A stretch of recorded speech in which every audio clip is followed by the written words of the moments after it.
今天分享几年前我去冲绳吃过的一道料理。那冲绳其实是日本最南边的一个县，属于热带海洋气候的一个地方。比起日本其他地方，它的生活步调来的比较慢一些，所以很多人讲那边是日本的夏威夷。怎么听起来跟雅比有一点像？冲绳其实在古代是一个叫琉球的独立国家，那当时候它跟中国、日本还有其他东南亚国家有很频繁的通商关系。二战过后又给美军进驻，那因为这些种种的地理跟历史原因，冲绳的语言啊、饮食还有风俗习惯都跟日本本土有一点点的不一样。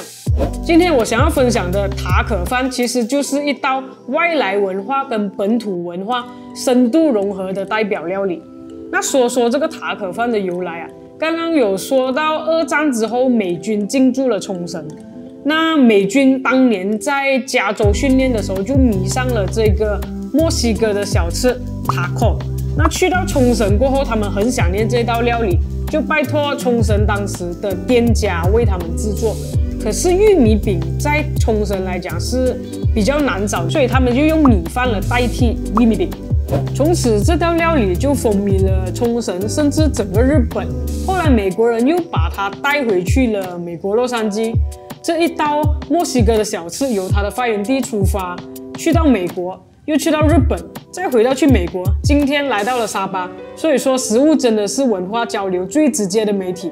好，我们现在就开始做。我们先把调料预备一下，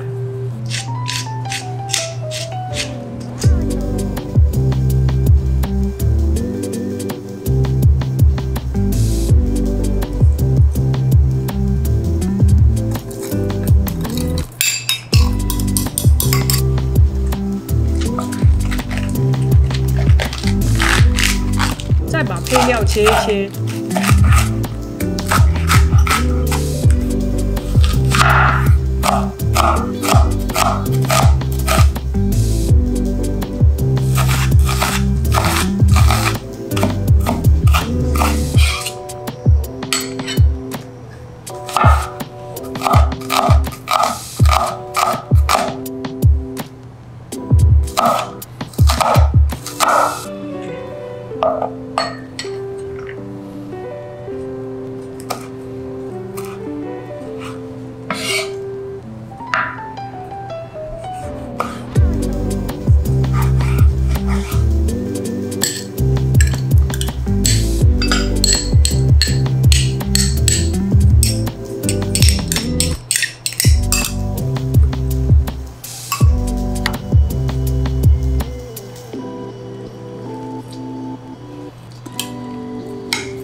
OK，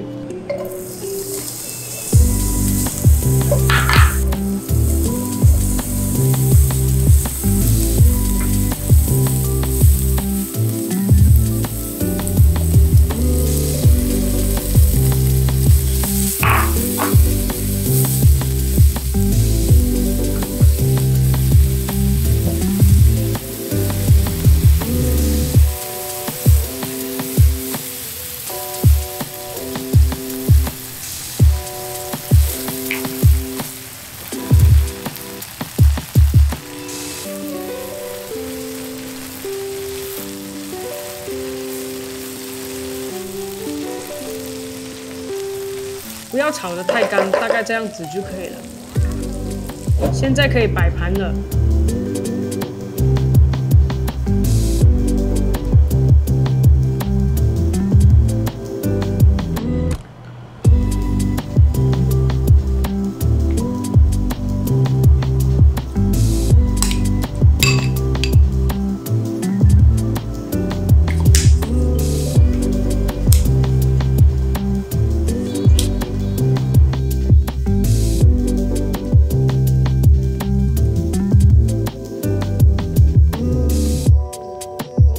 一道充满南国风情的冲绳塔可饭完成了。喜欢我们的影片的话，记得按赞、分享、订阅，还有开启小铃铛。那如果有跟住我们的食谱做的话，不要害羞，记得 tag 我们。如果你想要我们分享什么料理的话，也可以在留言那边让我们知道。谢谢观看 Slurpin 小视频。